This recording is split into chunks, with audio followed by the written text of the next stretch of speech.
Hello everyone. आज हम transmission of power में गियर को समझेंगे और गियर को समझने के लिए हमें शाफ्ट को समझ लेना काफ़ी ज़रूरी है।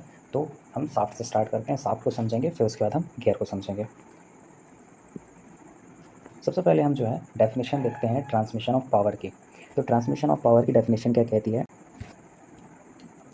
ट्रांसमिशन ऑफ पावर एक प्रोसेस है जिसमें हम एक प्लेस से दूसरे प्लेस में पावर को ट्रांसमिट करते हैं किसी वर्क को परफॉर्म करने के लिए। ठीक है, कोई भी वर्क हो सकता है जिसको हम परफॉर्म करेंगे एक अनदर प्लेस पे। मतलब कि इस प्लेस पे जो है यदि एनर्जी जनरेट हो रही है तो इस जगह पे यदि हमें कुछ वर्क करना है तो यहाँ से लेके यहाँ तक जो हमें पावर को यहाँ तक पहुँचाना पड़ेगा। ठीक है, तो ये जो प्रोसेस है इसको जो है ट्रांसमिशन ऑफ पावर कहा जाता है। अब पावर को एक प्लेस से दूसरे प्लेस में पहुंचाने के लिए डिफरेंट टाइप की मेथड्स एंड मैकेनिज्म जो हैं वो अवेलेबल हैं, जो कि डिपेंड करता है पावर पे कि किस टाइप का पावर हमारे पास है जिसे हमें एक प्लेस से दूसरे प्लेस पे ट्रांसफ़र करना है। ठीक है, अब वो पावर जो है मैकेनिकल हो सकती है, इलेक्ट्रिकल हो सकती है, हाइड्रोलिक हो सकती है, न्यूमेटिक हो सकती है। आप कहोगे कि व्हाट मतलब कि मैकेनिकल पावर और इलेक्ट्रिकल पावर, हाइड्रोलिक और न्यूमेटिक पावर में क्या डिफरेंस है? तो ऐसी पावर जो कि मैकेनिकल मशीन्स, जैसे मशीन्स होती हैं ना, तो मैकेनिकल फिनोमेना के थ्रू जो पावर हम ऑब्टेन कर पाते हैं, ठीक है, उसको जो है मैकेनिकल पावर कहेंगे। इलेक्ट्रिकल पावर जो कि इलेक्ट्रिसिटी के थ्रू ऑब्टेन की जाती है उसको हम इलेक्ट्रिकल पावर कहेंगे। जिस प्रकार से हाइड्रोलिक सिस्टम के थ्रू जो पावर हम ऑब्टेन करते हैं उसको जो है हम हाइड्रोलिक पावर कहेंगे। उसी तरीके से न्यूमेटिक है। तो डिफरेंट टाइप की पावर्स होती हैं उसको एक प्लेस से दूसरे प्लेस में पहुँचाने के लिए। ठीक है, डिफरेंट टाइप की मेथड्स और मैकेनिज्म जो है हमारे पास है, उनमें से एक मैकेनिज्म जो है वो है गियर सिस्टम। ठीक है, जिसको अब हम समझेंगे। ठीक, गियर सिस्टम है उसको समझेंगे। गियर सिस्टम को समझने से पहले हमें शाफ्ट को समझ लेना बहुत इंपॉर्टेंट है। ठीक है, तो ये थ्योरी आप पढ़ लीजिएगा, मैं आपको समझाऊंगा इसको पहले यहाँ पे। ओके, तो व्हाट इज़ गियर? ठीक है, गियर है क्या? गियर कुछ इस तरीके से होता है, देखिए।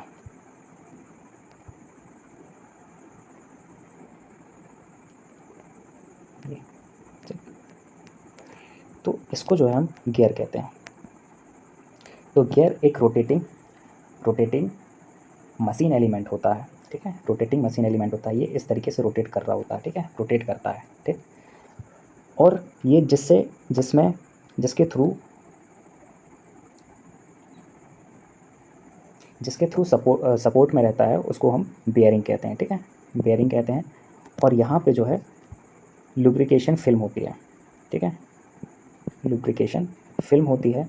क्यों होती है यहाँ पे लुब्रिकेशन फिल्म? यहाँ पे जो है हम ऑयल डालते हैं। ठीक है, जिससे कि फ्रिक्शन ना हो, और फ्रिक्शन होने से क्या होता है कि वेयर एंड टेयर हो सकता है। इससे बचने के लिए जो है हमें लुब्रिकेशन की ज़रूरत होती है, इसलिए यहाँ पे ऑयल को डाला जाता है, इसलिए यहाँ पे लुब्रिकेशन फिल्म होती है। ठीक है, तो ये होता है हमारा गियर। ये एक रोटेटिंग मशीन एलिमेंट होता है जो कि पावर को ट्रांसमिट भी कर सकता है, पावर को रिसीव भी कर सकता है, और एक साथ दोनों काम भी कर सकता है। कैसे? अब वो देखते हैं। ये जो चीज़ है कि पावर को ये क्या कर सकता है, रिसीव कर सकता है। ठीक है, रिसीव कर सकता है, ट्रांसमिट कर सकता है, और बोथ दोनों एक साथ कर सकता है। ये आपको जो है जब आप गियर्स पढ़ोगे तब वहाँ पे ज़्यादा अच्छे से क्लियर होगा। ठीक है, तो थोड़ा सा उसको संभाल के रखना, हम वहाँ पे देखेंगे। अब गियर की कुछ बातें जो हमें समझ लेनी चाहिए। तो गियर में क्या होता है? गियर जो होता है, यदि गियर जो है इसका क्रॉस सेक्शन जो है वो सर्कुलर होता है। ठीक है, सर्कुलर होने के साथ साथ ये सॉलिड भी हो सकता है और हॉलो भी हो सकता है, कुछ इस तरीके से। ठीक है, ये सॉलिड हो गया एंड हॉलो हो गया। अब दिमाग में सवाल आ रहा होगा कि किस केस में हम सॉलिड रखेंगे और कहाँ पे हॉलो रखेंगे। ये तो मेनली डिपेंड करता है एप्लीकेशन पे कि हमारा एप्लीकेशन क्या होगा। ठीक है, एप्लीकेशन मीन्स क्या हुआ कि क्या हमारा वर्क होगा, उस पर डिपेंड करता है। और साथ ही साथ में जो लेंथ होती है, ठीक है, लेंथ होती है शाफ्ट की, उस पर डिपेंड करता है। यदि शाफ्ट की लेंथ काफ़ी ज़्यादा हुई तो उस केस में हम हॉलो यूज़ करेंगे। क्यों ये हॉलो यूज़ करेंगे? क्योंकि हमें उसका वेट कम करना होगा। ठीक है, वेट हमें कम चाहिए। यदि बहुत सारा वेट, यदि हमारे पास शाफ्ट का ही बहुत सारा वेट है तब तो मशीन हमारी और भी भारी होती जाएगी ना। तो हम तो मान के चलते कि जितनी हल्की चीज़ हो उतनी अच्छी होती है। ठीक है, तो हम इसको हॉलो रखेंगे क्योंकि हमें वेट कम चाहिए इसका। ठीक है, दैट्स वाई। और अब ये किस मटेरियल से बना होता है? किस मटेरियल से बना होता है? किस मटेरियल से इसको हम बनाते हैं? तो यहाँ पे जो है हम फॉर्ज्ड माइल्ड स्टील का यूज़ करते हैं। फॉर्ज्ड माइल्ड स्टील का यूज़ करते हैं, ठीक है। फॉर्ज माइल्ड स्टील का हम यहाँ पे यूज़ कर रहे होते हैं। अब एक और इम्पॉर्टेंट चीज़ समझिए कि हमारे पास ना क्या होता है, एक बड़ा सा शाफ्ट है, ठीक है। तो एक बड़े से शाफ्ट को एक प्लेस से दूसरे प्लेस में, ऐसा होता है ना कि मैन्युफैक्चर तो किसी फैक्ट्री में होगा, ठीक है, बट इसका यूज़ कहीं एक वर्किंग प्लेस पे होगा ना, जहाँ पे हम मशीन से काम ले रहे होंगे, एक वर्किंग प्लेस होगा, वहाँ पे इसका यूज़ होगा। तो इस शाफ्ट को वहाँ तक ले जाने में हमें प्रॉब्लम हो सकती है, शाफ्ट की लेंथ यदि बहुत ज़्यादा है तो इस केस में हम क्या करेंगे, इसको स्प्लिट कर देंगे, ठीक है, यहाँ से। तो इसको जो है आसानी से जो है स्प्लाइंट कर सकते हैं। स्प्लाइंट मतलब यहाँ से इसको ब्रेक किया, ब्रेक नहीं मतलब कि स्प्लिट किया और ले गए। अब ले जाने के बाद पे क्या होता है कि कपलिंग, ठीक है, कपलिंग के थ्रू इसको जो है वापस से असेंबल कर दिया जाता है और कोई फ़र्क नहीं पड़ता, ठीक है। जैसे ये पहले वर्क कर रहा था उसी तरीके से अभी भी उतनी ही एफिशिएंसी के साथ ये वर्क करेगा। यहाँ पे कपलिंग के थ्रू हम इसको वापस से रीजॉइन कर देंगे। आप बोलोगे कपलिंग क्या होता है? कपलिंग में सिंपल सा क्या होता है कि एक कुछ इस तरीके की चीज़ होती है ये, और कुछ ये। एक शाफ्ट को यहाँ पे डाला जाएगा इधर पे, और एक शाफ्ट को इसके साथ कनेक्ट किया जाएगा, ठीक है। और यहाँ पे क्या होते हैं, स्क्रू, नट स्क्रू जानते हो ना, उसको कनेक्ट करने के लिए होल होते हैं। तो यहाँ से इनको इसको जो है पास में ला के, ठीक है, इनको पास में ला के कनेक्ट कर दिया जाएगा। अब इनके बीच में ना की का यूज़ किया जाता है, इन दोनों को कनेक्ट करने के लिए की का यूज़ किया जाता है, ठीक है। तो इसका की का यूज़ किया जाता है, कैसे यूज़ किया जाता है, यहाँ पे ना हल्की सी इस तरीके से इतनी जगह बची होगी, और सिमिलरली इतनी जगह यहाँ पे की के लिए होती है। तो की को यहाँ पे रखा जाएगा और आधी की इसमें रहती है, जो जैसे हमारे पास इसको की कहते हैं, सिंपल ये की होता है, ठीक है। तो इसका जो आधा पार्ट है, ऊपर का पार्ट, ये जो है हमारे जो कपलिंग वाला ये कंपोनेंट है, यहाँ पे होगा, और जो नीचे वाला पार्ट है वो हमारा जो शाफ्ट हम जोड़ने वाले हैं इसमें, उसमें होगा, ठीक है। और यहाँ पे बाकायदा स्क्रू से इसको जोड़ दिया जाएगा और फिर से हमें कुछ इस तरीके से, है ना, एक बड़ा सा शाफ्ट मिल जाएगा, ठीक। तो ये शाफ्ट है, यहाँ पे की का यूज़ किया जाता है। जनरली हम शाफ्ट का यूज़ कहाँ करते हैं, ऑब्वियस सी बात है, जहाँ पे गियर्स यूज़ होंगे, तो गियर बॉक्स पे इसका जो है जनरली यूज़ किया जाता है। अभी और अच्छे से क्लियर हो जाएगा, ठीक है, जब हम गियर को समझेंगे, ठीक है। तो ये थ्योरी है इसकी, अच्छे से आप देख लीजिएगा, देन हम गियर को समझेंगे, ठीक है। तो यहाँ पे थ्योरी दे रखी है, आप पढ़ लेना, मैं आपको उसको समझा देता हूँ, ठीक। तो व्हाट इज़ गियर, कि गियर है क्या, है ना।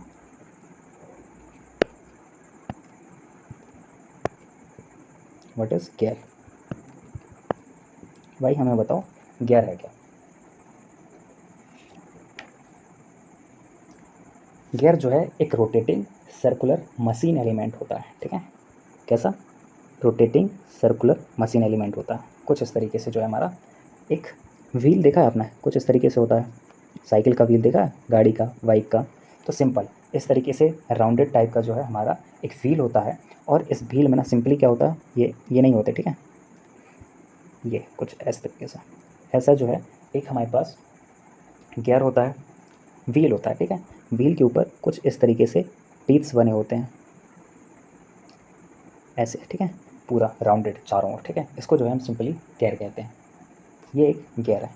तो डेफिनेशन क्या बोलते हैं इसकी, कि जो रोटेटिंग सर्कुलर मशीन एलिमेंट होता है, जो कि पावर को एक शाफ्ट से दूसरे शाफ्ट में ट्रांसमिट करने के लिए यूज़ किया जाता है, ठीक है। एक शाफ्ट से दूसरे शाफ्ट में पावर को ट्रांसमिट करने के लिए यूज़ किया जाता है। जैसे कि अभी मैंने वहाँ पे बताया था ना कि कैसे मतलब कि जो शाफ्ट होते हैं वो पावर को ट्रांसमिट और रिसीव करने के लिए यूज़ होते हैं, ठीक है। तो ये गियर है। अब यहीं से वो चीज़ मैं समझाता हूँ आपको, ठीक।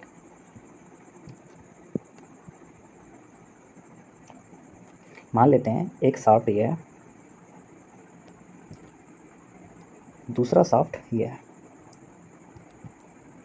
और सिंपली एक गियर मैंने लगाया यहाँ पे, ऐसे टीथ बना देते हैं हम इसके, और एक गियर लगाया मैंने यहाँ पे, ठीक है। ऐसे पूरे इसमें टीथ लगे होंगे इसके जिस तरीके से, और यहाँ पे मैंने एक मोटर कनेक्ट कर दी, प्राइमरी मूवर।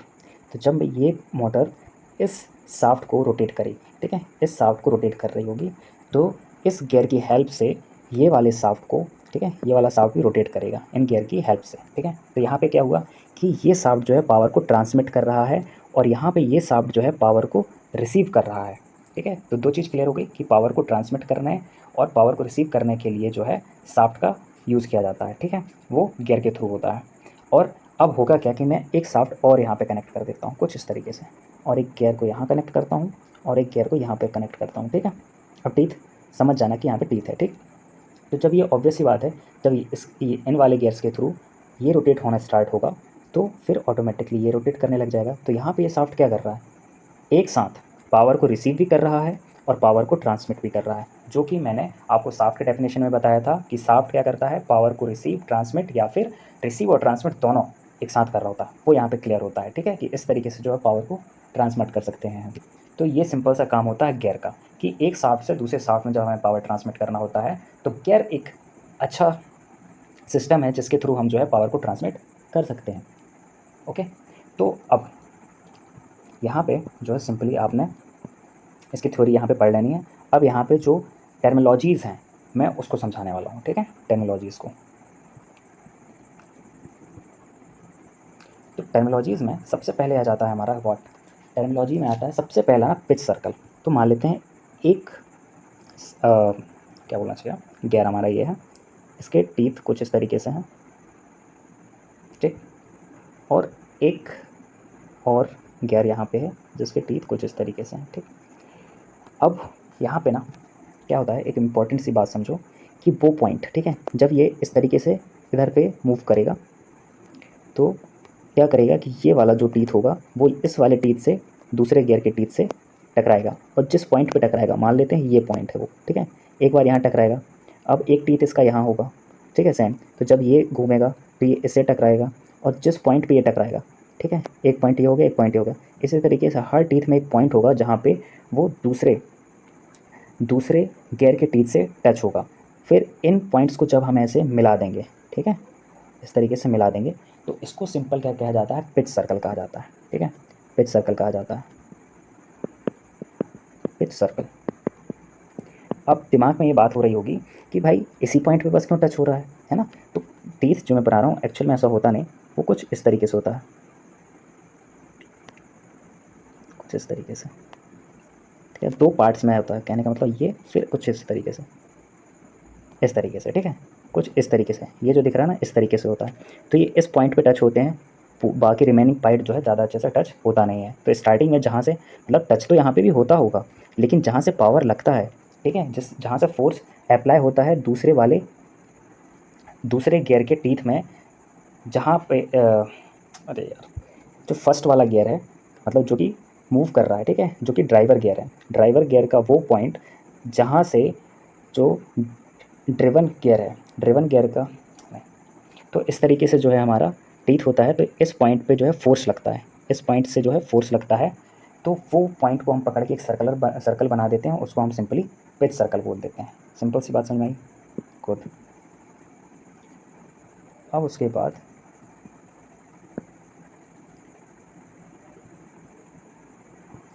ये हो गई पिच सर्कल। ठीक है, अब जो हमने ये सर्कल बनाया था, ठीक है, ये जो सर्कल बनाया था बहुत सारे उन पॉइंट्स को जोड़ के, इसका जो डायमीटर होगा, ठीक है, जो डायमीटर होगा, इसको हम जो है पिच डायमीटर कहते हैं, पिच डायमीटर कहते हैं, पिच डायमीटर कहते हैं, सिंपल। इसके बाद अब आ जाता है सर्कुलर पिच एंड पिच। अब होगा क्या कि जैसे ये टीथ है, ठीक है, तो इन टीथ को मैं थोड़ा सा यहाँ पे ले लेता हूँ कुछ इस तरीके से, कि एक टीथ ये होगा, एक टीथ ये होगा। ठीक है, तो दो टीथ हैं, है ना, यहाँ पे अपना होगा बी। तो इन दो टूथ का करस्पॉन्डिंग कोई भी पॉइंट ले लो, इन टीथ में मान लेते हैं करस्पॉन्डिंग ये हुआ, तो इस टीथ में वो सेम पॉइंट कहाँ पे होगा, यहाँ पे होगा। ठीक, यदि मैं इसका सीधा सीधा डिस्टेंस ले लूँ तो इसको हम पिच बोलेंगे, क्या बोलेंगे, पिच बोलेंगे। वहीं पे यदि मैं इसको घुमा के इस तरीके से लूँ तो इसको जो है हम सर्कुलर पिच बोलेंगे, सर्कुलर पिच कहेंगे। सिंपल, बढ़िया। फिर उसके बाद आ जाता है एडेंडम और डेडेंडम। तो जैसे कि मैंने आपको वो बना के बताया था ना कि कुछ ऐसा और ऐसा हमारा जो टीथ इस तरीके से होता है।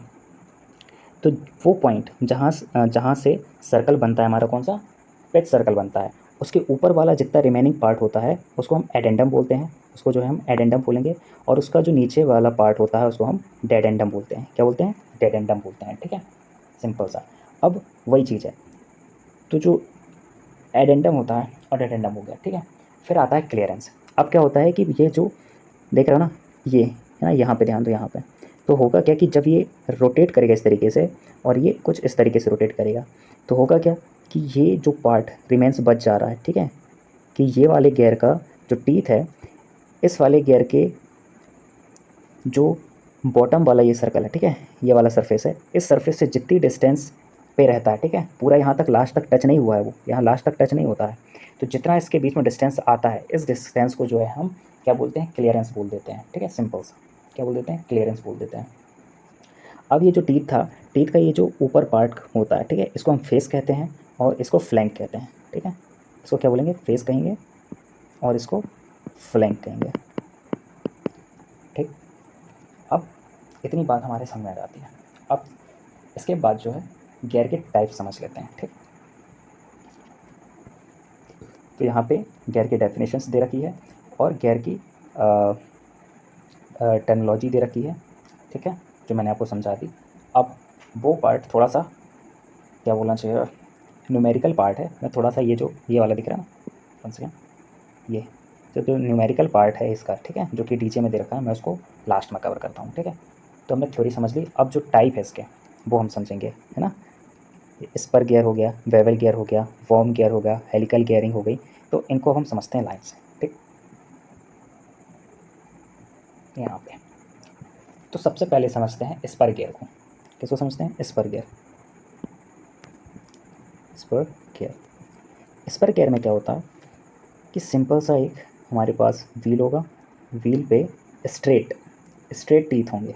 ठीक है, स्ट्रेट टीथ ऐसे होंगे, तो इसको जो है हम क्या बोलेंगे? स्पर गियर बोलेंगे। ठीक है, तो इसका यूज़ कहाँ पे किया जाता है? जब हमारे पास शाफ्ट जो है वो पैरेलल होंगे, तो वहाँ पे जो है स्पर गियर का यूज़ किया जाता है। सिंपल एक गियर हम यहाँ पे लगाएंगे और एक गियर यहाँ पे लगाएंगे, और हो क्या काम हमारा। हमने फिर क्या करना है कि यहाँ यहाँ की रोटेटिंग मोशन को यहाँ पे हम ट्रांसफ़र कर देंगे, सिंपल। तो इसको बोलते हैं स्पर गियर, जहाँ पे टीथ जो हैं स्ट्रेट होते हैं, और इस यूज़ का यूज़ वहाँ पे किया जाता है जहाँ पे हमें दो शाफ्ट जो हैं एक दूसरे के पैरेलल होते हैं। ठीक है, ये हो गया सिंपल सा स्पर गियर।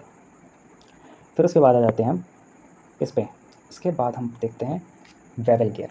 ठीक है, ये काफ़ी इंटरेस्टिंग है, बेवल गियर। तो बेवल गियर में क्या होता है? तो ये कोन शेप में होता है। कोन कैसा होता है?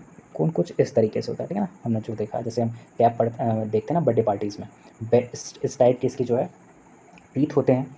और इसका यूज़ कहाँ पे किया जाता है? जहाँ पे शाफ्ट जो है एक दूसरे को क्या कर रहे हो? इंटरसेक्ट कर रहे हो। इंटरसेक्ट एक के ऊपर एक नहीं है, मतलब कि मान लीजिए एक शाफ्ट ऐसा है और दूसरा शाफ्ट मान लेते हैं कुछ इस तरीके से है यहाँ पे, तो यहाँ पे एक शाफ्ट यहाँ पे लगाएंगे, बेवल गियर एक यहाँ पे लगाया जाएगा और एक बेवल गियर को हम यहाँ पे लगाएंगे, और हम जो है पावर को ट्रांसमिट करते हैं। ठीक है, तो जब यहाँ पे हमारे पास जो शाफ्ट होते हैं वो किसी एंगल पे होते हैं, ज़्यादातर वो एंगल है यदि 90 डिग्री हो सकता है, कुछ इस तरीके से कि एक शाफ्ट ये है और एक शाफ्ट ये है, तो ये 90 डिग्री का एंगल हो गया। तो 90 डिग्री हो या फिर और भी किसी एंगल पे हो जिसमें जो है एक दूसरे को इंटरसेक्ट कर सकते हैं, ये है ना, वहाँ पे जो है हम बेवल गियर्स का यूज़ करते हैं। और जो वहाँ पे बेवल गियर है उसके जो टीथ होते हैं वो कॉनिकल शेप के होते हैं। ठीक है, फिर उसके बाद हम देखते हैं वॉर्म गियर। ठीक, वॉर्म गियर, तो हम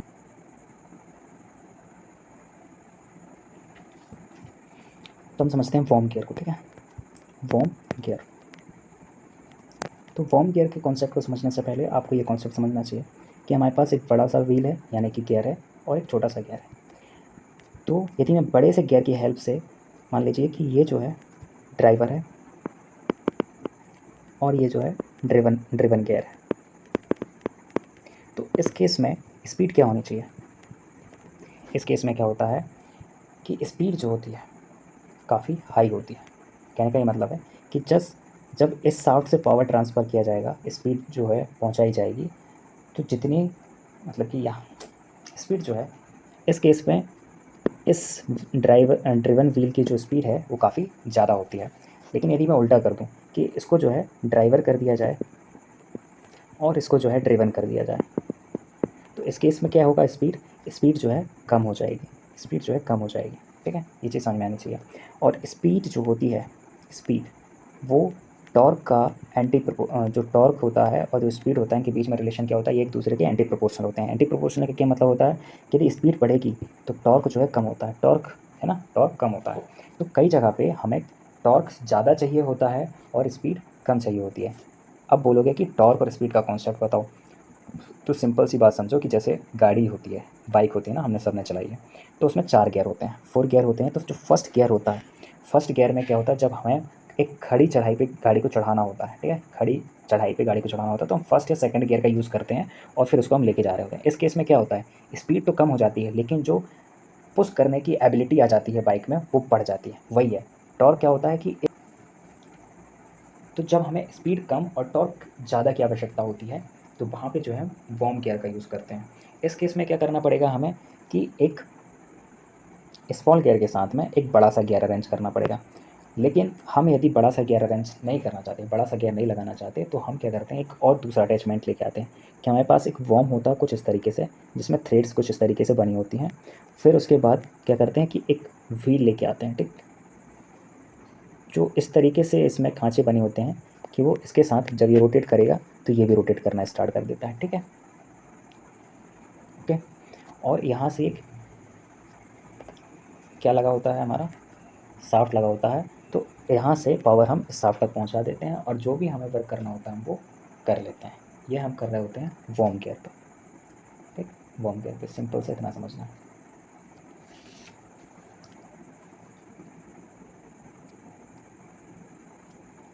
फिर उसके बाद आ जाते हैं हेलिकल गियर पे। हेलिकल गियर पे क्या होता है, हेलिकल गियर,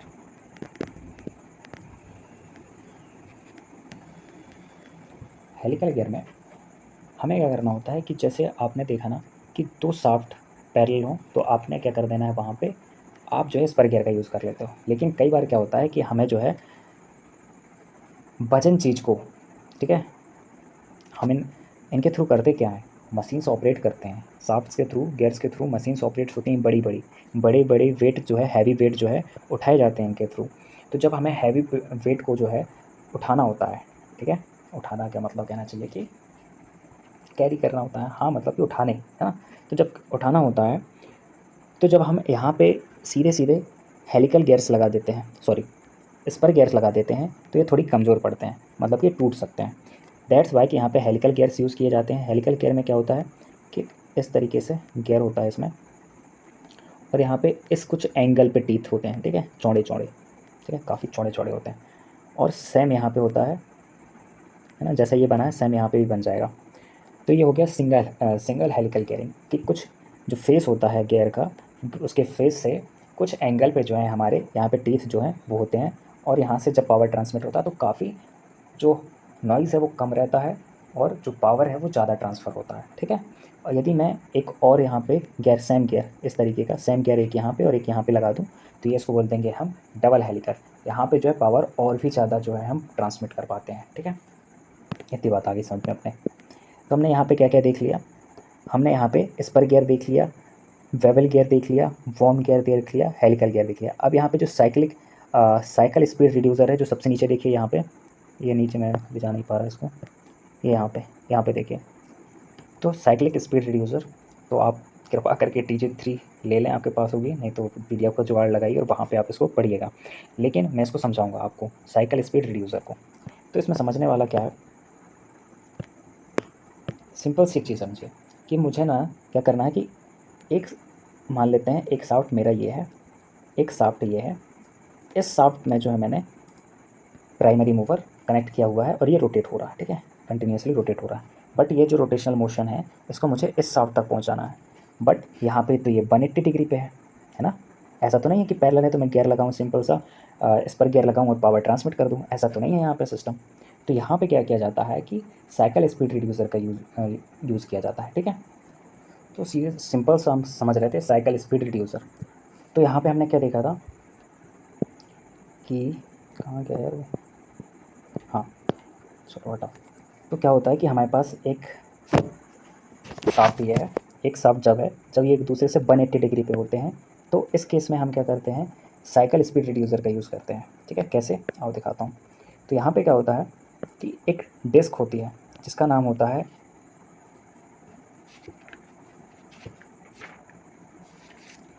तो एक डिस्क होती है, एक होती है साइक्लोइडल डिस्क, ये जो दिख रही है ना, ये साइक्लोइडल डिस्क। और इसको जो है एसेंट्राइड के थ्रू घुमाया जाता है। एसेंट्राइड दिख रहा है ये इसके थ्रू ये जो है कि एसेंट्राइड है जिसके थ्रू ये यहाँ पे अटैच होगा। और जब ये एसेंट्राइड बहुत सारे चक्कर लगा लेता है, ठीक है, तब जाके ये एक रोटेट कंप्लीट करता है। तो हमें काफ़ी स्पीड कम चाहिए होती है, तो वहाँ पे हम इसका यूज़ करते हैं, है ना। तो यहाँ पे हम सिंपल सा ये काम करते हैं और इसको कनेक्ट कर लेते हैं यहाँ से यहाँ तक। ये पूरा सिस्टम एक दूसरे से कनेक्ट होगा, है ना। तो इस केस में हम जो है साइकिल स्पीड रिड्यूसर का यूज़ करते हैं, जिसमें साइक्लोइडल डिस्क होती है, उसको एसेंट्राइड से कनेक्ट करते हैं। और एसेंट्राइड जब बहुत सारे राउंड लगा लेता है तब जाके एक डिस्क रोटेट करती है, और फिर जो है सामने वाला जो शाफ्ट है वो भी रोटेट करना स्टार्ट कर देता है। सिंपल। अब इसमें होता क्या है, पहली चीज़ तो हमें यही पता था कि जब 180 डिग्री पर है, 1 सेकेंड, जब शाफ्ट 180 डिग्री पे है तब हम इसका यूज़ करेंगे। और साथ ही साथ में ना, जब इस तरीके से हम सिस्टम बनाते हैं जिसमें हम साइकिल स्पीड रिड्यूसर का यूज़ करते हैं, तो वहाँ पे क्या होता है कि जो स्पीड होती है ना इसकी काफ़ी स्लो होती है। स्पीड जो है वो काफ़ी स्लो होती है, इसकी डाउन स्पीड पे काम करना पड़ता है। ठीक है, अब होता क्या है कि इससे इसके कुछ बारे में हम जान लेते हैं। इससे ना वाइब्रेशन और नॉइज़ जैसी समस्या नहीं आती है। ठीक है, नॉइज़ जैसी समस्या नहीं आती है। अब लो स्पीड से ये तो चल रहा है। अब देखो क्या होता था कि बेंडिंग समझते हो आप, बेंडिंग स्ट्रेस। तो इस तरीके से जब हम कनेक्ट करते हैं इनको तो बेंडिंग स्ट्रेस नहीं आता। ठीक है, बेंडिंग स्ट्रेस जो है वो नहीं आता है। एटमॉस्फेयर का इस पर कोई भी इफ़ेक्ट पड़ता नहीं है। जब हम इसका यूज़ करते हैं ना, इस सिस्टम का यूज़ करते हैं, तो वहाँ पे बिल्कुल भी एटमॉस्फेयर का कोई फ़र्क नहीं पड़ता। किसी भी एटमॉस्फेयर में आप इसको यूज़ कर सकते हो। इनर्शिया इफेक्ट का कोई इफेक्ट नहीं पड़ता इसमें। इनर्शिया इफेक्ट जो है वो निग्लिजिबल हो जाता है। इनर्शिया इफेक्ट क्या होता है कि जैसे एकदम से ये घूमा, ठीक है, अरे चचा, तो ये घूमा, फिर जब ये घूमता है ना तो होता क्या, एक झटका लगता है, ठीक है, एक शॉक लगता है। तो वो चीज़ यहाँ पे नहीं होती। ठीक है, कि मतलब बिल्कुल कहना चाहिए कि ये घूमा और ये भी घूमेगा बिना किसी जर्क के, बिना किसी शॉक के। तो यहाँ पे क्या हुआ कि जो इनर्शिया था वो जो है एलिमिनेट हो गया यहाँ पे। ठीक है, और फिर इसका यूज़ कहाँ किया जाता है, हमें इतनी कम स्पीड की ज़रूरत कहाँ पड़ती है चाचा। तो भैया मेरे, जहाँ पे हमें क्विक रिस्पॉन्स चाहिए, जैसे कि मैंने अभी बताया ना कि क्विक रिस्पॉन्स होता है, तो जहाँ पे हमें क्विक रिस्पॉन्स चाहिए वहाँ पे इसका जो है उपयोग किया जाता है। और जहाँ पे हमें ऑटोमेटिक कंट्रोल सिस्टम की ज़रूरत है, ठीक है, ऑटोमेटिक कंट्रोल सिस्टम की ज़रूरत है, वहाँ पे इसका हम यूज़ करेंगे। जहाँ पे हमें स्पिनिंग मशीनरी का यूज़ करना है वहाँ पे हम इसका यूज़ करेंगे। जहाँ पे हमें होइस्टिंग का यूज़ करना है वहाँ पे यूज़ करेंगे। ठीक है, दैट्स ऑल फॉर टुडे। अब बाद में मिलेंगे।